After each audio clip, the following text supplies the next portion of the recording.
Why should Caesar get to stomp around like a giant while the rest of us try not to get smushed under his big feet? What's so great about Caesar? Brutus is just as cute as Caesar.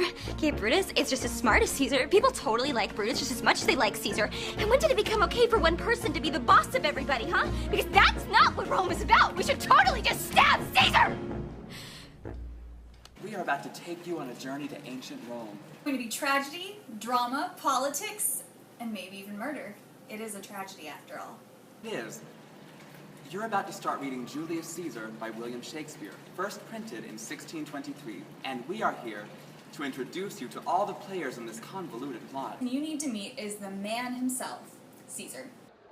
Yond Cassius has a lean and hungry look. He thinks too much. Such men are dangerous. Fear him not, Caesar. He is not dangerous. There was a real historical Caesar. By 45 BC, he controlled all of the Roman Empire. In 44 BC, senators had grown tired of their dictator and, spoiler alert, stabbed Caesar 23 times on the Senate floor. There was a schism between the perceptions of Caesar. Some saw him as a hero and some saw him as a villain, and the implications of his death reverberated throughout the Roman Empire. Caesar had a lot of warnings that things were about to go wrong. Caesar, read mine first, for mine's a suit that touches Caesar nearer. Read it, great Caesar. What touches us ourselves shall be lost, sir. Delay not, Caesar. Read it instantly. What, is the fellow mad? And there was even a soothsayer telling him to beware the Ides of March. Of course, Caesar didn't listen, which is why he died on March 15th, the Ides of March. There were 7 senators in Rome at the center of the conspiracy to kill Caesar. Beware of Brutus. Take heed of Cassius. Come not near Casca. Have an eye to sinner. Trust not Trebonius. Mark well Metellus Cimber. Decius Brutus loves thee not. Thou hast wrong Caius Ligarius. There is but one mind in all these men, and it is bent against Caesar. They thought Caesar was up to no good and ruining everything.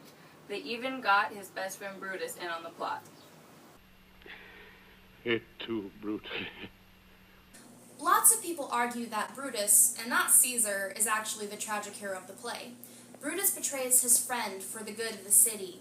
He truly feels that Rome is better off without Caesar in charge.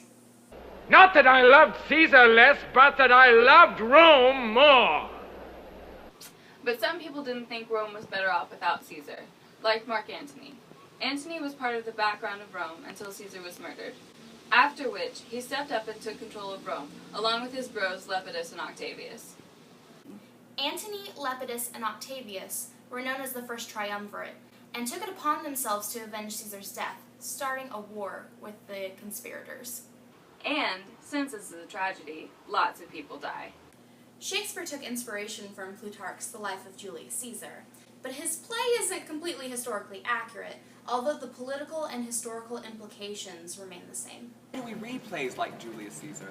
Politics. Man, politics have always been polarized throughout all of history. There have always been people who seek power, and just like that, there have always been people who seek to take power away from those who seek it.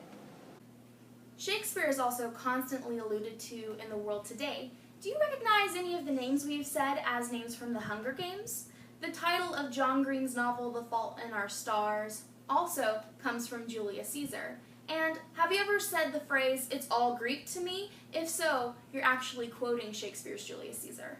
Shakespeare is all around us in this beautiful courtyard, whether you realize it or not. So enough with introductions, enough with talking, enough with this horrible, horrible wig.